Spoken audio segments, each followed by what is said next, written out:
मित्रों, आज उस्ताद बिस्मिल्लाह खां का और हमारे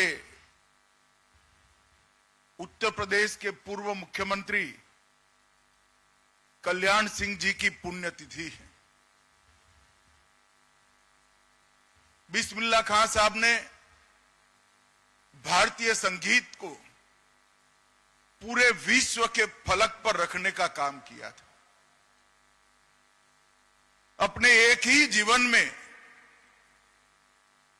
कई जीवनों की संगीत साधना को निचोड़कर मृत्यु पर्यंत भारतीय राग रागिनी और हमारे शुद्ध शास्त्रीय संगीत को बढ़ावा देने का काम किया। मैं आज इनका एक कोट बताना चाहता हूं कि कितने बड़े व्यक्ति थे। उनको जब पूछा गया, आपने संसद में भी शहनाई बजाई है, कई राष्ट्राध्यक्षों के सामने भी आपने शहनाई बजाई है, कई बड़े बड़े जलसे में शहनाई बजाई है, आपको सबसे ज्यादा आनंद कहां मिलता है? तो उन्होंने कहा, गंगा किनारे सुबह काशी विश्वनाथ की शरण में शहनाई बजाते हुए जो मुझे आनंद मिलता है वो कहीं नहीं। ऐसा उदार और उदात्त व्यक्तित्व जिसने पूरा जीवन संगीत साधना में ही बिताया। मेरे भी एक कार्यक्रम के मंच के पीछे आधे घंटे की अल्प मीटिंग हुई थी। मैं तो कभी भूल नहीं सकता। बहुत बीमार थे, सांस फूली जा रही थी, मगर जब राग रागिनियों की बात करी तो बीमार चेहरे पर शरीर का सारा रक्त आकर जम गया और इतने उत्साह से बात करने लगे कि मुझे आश्चर्य लग गया कि संगीत के लिए इतनी गहराई से लगाव इस व्यक्ति में है। कल्याण सिंह जी ने उत्तर प्रदेश के मुख्यमंत्री रहते हुए उत्तर प्रदेश को पहली बार प्रशासनिक रूप से पुनर्गठित करने का प्रयास किया था। वो राम जन्मभूमि आंदोलन के एक प्रकार से आंदोलन शुरू हुआ तब से योद्धा रहे हैं, सफल सेनानी रहे हैं और पूरा जीवन भारतीय जनता पार्टी के विचारों के साथ, देशभक्ति के साथ उन्होंने निर्वहन किया। मैं आज बाबूजी को मनपूर्वक करोड़ों भारतीय जनता पार्टी के कार्यकर्ताओं की ओर से यहां पर श्रद्धांजलि देना चाहता हूं। मित्रों, अभी अभी स्वतंत्रता दिन गया है। स्वतंत्रता दिन मैं भी 2015 से लगातार लाल किले की प्राचीर पर जब जब प्रधानमंत्री जी ध्वज फहराते हैं, वो ध्वज वंदन के कार्यक्रम में मैं उपस्थित होता हूं। मगर इस बार का 80वां स्वतंत्रता दिवस का समारोह कुछ अलग ही था। 150 साल के बाद और आजादी के 80 साल के बाद लाल किले से पूर्ण रूपेण वंदे मातरम का गान देशवासियों और दुनिया ने सुना। बंकिम बाबू की यह अमर कृति, जिसने हमारे आजादी के आंदोलन में न केवल गति भरी, एक लक्ष्य दे दिया कि आजाद भारत कैसा होगा। एक ही गान से, एक ही पुस्तक की रचना कर उन्होंने तय कर दिया कि आजाद भारत को सांस्कृतिक राष्ट्रवाद को गले लगाते हुए आगे बढ़ना चाहिए। दुर्भाग्य की बात है कि आजादी के बाद भी, देश के टुकड़े होने के बाद भी वंदे मातरम को कभी मन से स्वीकारा नहीं गया। जन भावनाओं को देखते हुए संसद में उसका गान तो होता था, सब खड़े भी होते थे, मगर मेरे जैसे कई लोगों के हृदय में एक दुख का भाव भी होता था कि आजादी के बाद भी वंदे मातरम पूरा गा नहीं सकती। मित्रों, गृह मंत्रालय ने एक विधेयक संसद में पारित कराया और पूरे वंदे मातरम को सरकारी कार्यक्रम का हिस्सा बनाने का निर्णय लिया और यह ऐतिहासिक निर्णय। और मैं मानता हूं इससे आने वाली पीढ़ियां, हमारे बच्चे, किशोर, युवा, वो सभी को ऋषि बंकिम चंद्र चट्टोपाध्याय जी का एक अमर संदेश उनको प्राप्त होगा। हर रोज स्कूल में जब बच्चे पूरा वंदे मातरम गाते हैं, तब निश्चित रूप से वो राष्ट्र भक्ति की भावना से ओतप्रोत होते हैं। मित्रों, प्रधानमंत्री जी ने देश को शक्ति देने वाली सप्त धाराओं का भी ऐलान किया है। मैन्युफैक्चरिंग पावर, रक्षा शक्ति, कृषि और फूड प्रोसेसिंग, ग्रीन और ब्लू इकोनॉमी, टेक्नोलॉजी और इनोवेशन, भारत का सॉफ्ट पावर और इंफ्रास्ट्रक्चर के लिए भारत की गति शक्ति, ये सभी 7 स्तंभ पर 2047 के विकसित भारत को खड़ा करने का आह्वान उन्होंने भारत के युवाओं को किया है। और इसके साथ साथ 100 गीगावाट न्यूक्लियर पावर और 8 नए सेमीकंडक्टर के यूनिट्स, ये 3 ही साल में पूर्ण करने का संकल्प उन्होंने किया है। हम सब मानते हैं कि 7 पिल्लर पर जब आजादी के शताब्दी मनाई जाएगी, तब हमारा भारत पूरे विश्व में हर क्षेत्र में सर्वप्रथम होगा। मित्रों, अभी अभी शुभेंदु जी ने एक बात कही कि पहली बार एसएसबी के कार्यक्रम में बंगाल के सीएम को आने का सौभाग्य मिला है। मुझे भी बड़ा आनंद है शुभेंदु जी, मगर मैं इसको थोड़ा सुधार करना चाहता हूं। हम तो पुराने सीएम साहिबा को भी बुलाते थे, वो एसएसबी के कार्यक्रम में आना नहीं चाहती थी। हमने तो आपको बुलाया, आप आ गए, आपका स्वागत है। एसएसबी हो, बीएसएफ हो, वो कोई पॉलिटिकल पार्टी या कोई एक सरकार की एजेंसी नहीं है।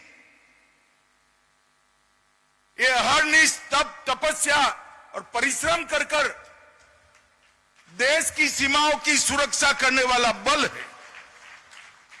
Irrespective of party policy, irrespective of party government, सभी राजनीतिक दलों को, चाहे बंगाल में हो या केंद्र में जो सरकार हो, सभी ने जवानों के साथ आत्मीय रिश्ता रखना चाहिए।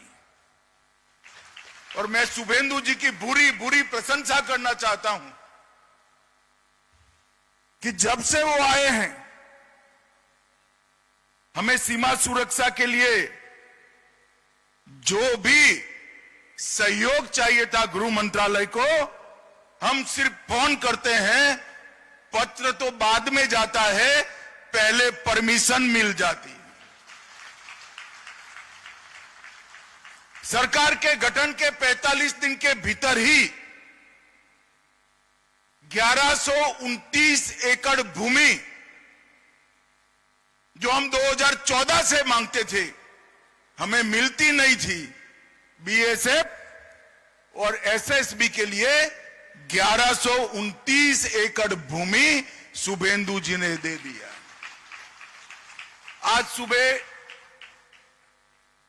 कुछ 29 एकड़ बाकी बचा है। सुबह नाश्ते पर आए तो मुझे लगा चलो उगाही करते हैं, तो बैठने के साथ ही उन्होंने कहा है 29 एकड़ का पैसा भेज दो, दूसरे ही दिन ऑर्डर हो जाएगा। मित्रों, ये तत्परता जो है वो भारतीय जनता पार्टी के मुख्यमंत्री नाते नहीं है।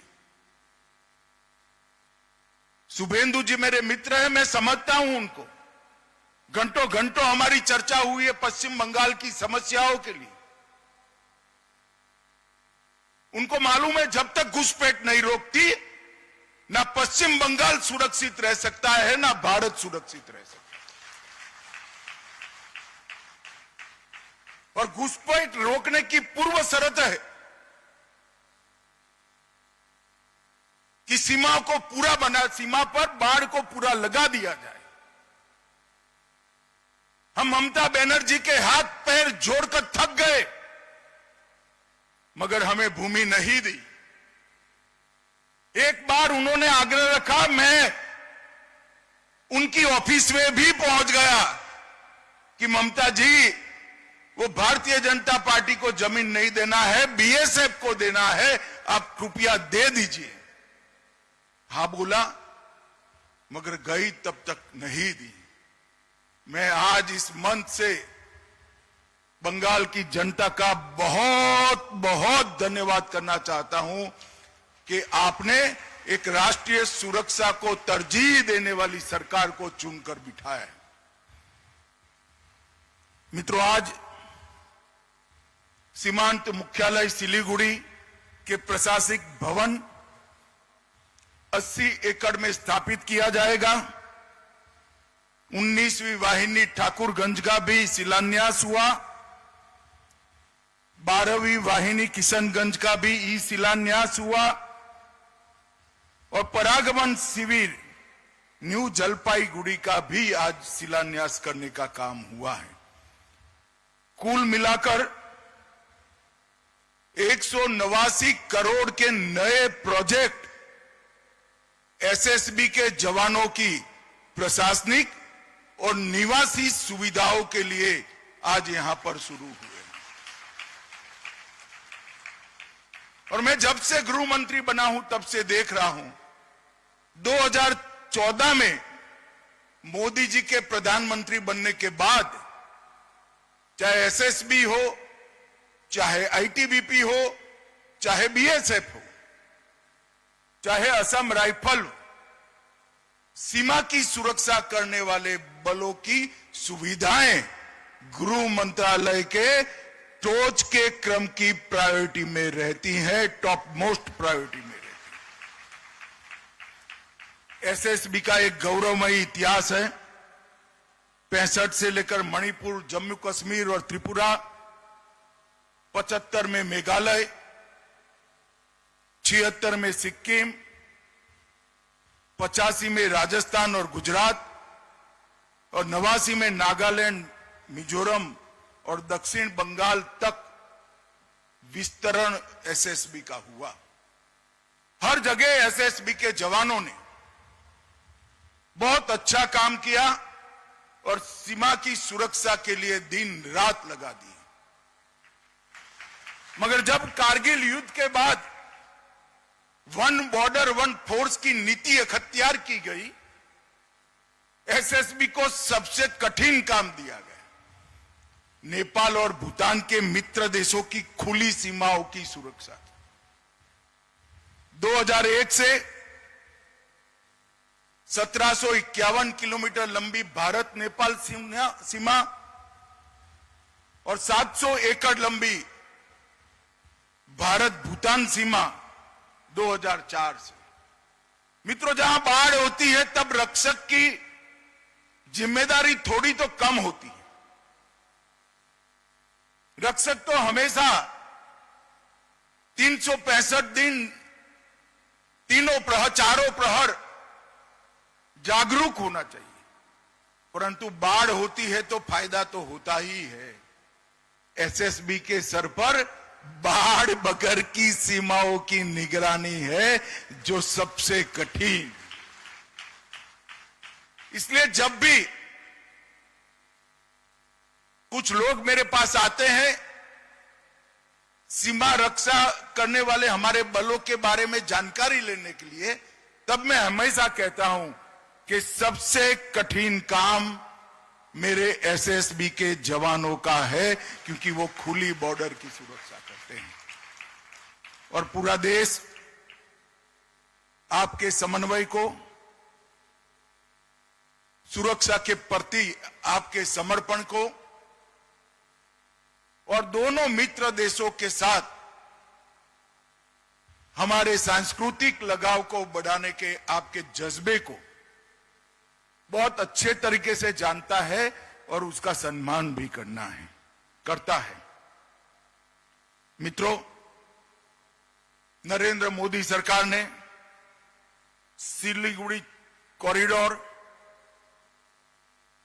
चिकन नेक के राष्ट्रीय सुरक्षा के दृष्टिकोण को, उसके महत्व को बहुत अच्छे तरीके से पहचाना है। 8 राज्यों को जोड़ने वाला ये अत्यंत संवेदनशील महत्वपूर्ण गलियारा है। 3 अंतर्राष्ट्रीय सीमाएं नेपाल, भूटान और बांग्लादेश, यही सिलीगुड़ी कॉरिडोर को लगती है। और एक प्रकार से इसकी सुरक्षा राष्ट्र की सुरक्षा के साथ जुड़ी हुई है। हमने सिलीगुड़ी कॉरिडोर की सुरक्षा को अभेद बनाने के लिए त्रिकोणीय सुरक्षा ग्रिड बनाया है। चोपड़ा, किशनगंज और धुबरी, ये तीनों बेस से पूरे सिलीगुड़ी कॉरिडोर में हमने जागरूकता भी बढ़ाई है, उपस्थिति भी बढ़ाई है और यहां पर वर्चस्व भी बढ़ाया है। हमने समय समय पर तीस्ता प्रहार और ऐसे हमने कई प्रकार के अभ्यास कार्यक्रमों को भी हाथ में लिया है, मगर एक कमी थी। सिलीगुड़ी कॉरिडोर को पूर्ण रूपेण मजबूत करने के लिए भारत सरकार की एजेंसियों को 560 एकड़ भूमि चाहिए थी, जो ममता जी हमें नहीं देती थी। मैं फिर से शुभेंदु अधिकारी को अभिनंदन करना चाहता हूं। इन्होंने 560 एकड़ भूमि का सैद्धांतिक स्वीकृति हमें दे दिया है। किसी भी क्षेत्र की सुरक्षा करनी है तो सिर्फ सुरक्षा बल नहीं कर सकते। जनता की आवाजाही, प्रवास, पर्यटन, उद्योग, उसको उस क्षेत्र में लगाने से हमारी उपस्थिति बढ़ती है। हमने नए बजट में 26-27 के बजट में 7 नए हाई स्पीड रेल कॉरिडोर की बात कही। उसमें Delhi Siliguri high speed rail corridor को भी हमने अप्रूव किया है। मैं आज उत्तर बंग और सिलीगुड़ी के सभी निवासियों को कहना चाहता हूं, विमान में जाने की कोई जरूरत नहीं है। दिल्ली से सिलीगुड़ी आप कुछ ही घंटों में पहुंच जाएंगे। सिर्फ 2-3 साल की देरी है। हमने अमृत भारत स्टेशन के माध्यम से सिलीगुड़ी और जलपाईगुड़ी स्टेशन को विश्व कक्षा के बनाए। वाइब्रेंट विलेज कार्यक्रम 2 के माध्यम से न केवल हम गांवों को जोड़ रहे हैं, गांव में बसने वाले भारतीयों को गांव को रोड से जोड़ रहे हैं और गांव में बसने वाले भारतीयों को हम दिल से जोड़ने का कार्यक्रम भी हमने बढ़ाया है। 6,839 करोड़ का परिव्यय की ये योजना एक प्रकार से बांग्लादेश भूटान दोनों सीमाओं के लिए बहुत बड़ा काम करेगा। सेफ, सिक्योर और वाइब्रेंट लैंड बॉर्डर का हमारा जो कंसेप्ट है उसको हम आगे बढ़ाएंगे। मित्रों, आज मुझे खुशी है कि 190 करोड़ रुपया हमारे जवानों की सुविधा के लिए इन्वेस्ट कर आपकी रक्षा करने की क्षमताओं को बढ़ाने के साथ साथ आपके मन मस्तिष्क और शरीर को भी आराम और काम करने का अच्छा वातावरण मिले, इसके लिए ये आयोजन हुआ है। और मुझे आनंद है कि आज के आयोजन में मुख्यमंत्री बंगाल उपस्थित है, तो हमारे लिए ये भी सोने में सुहागा है। इस मंच से एसएसबी के सभी जवानों को उनकी त्याग, तपश्चर्या, उनका कमिटमेंट, इसके लिए मैं भारत की जनता की ओर से प्रणाम करता हूं और आप सभी को ये नई सुविधाओं के लिए बहुत बहुत अभिनंदन करना चाहता हूं। नमस्कार।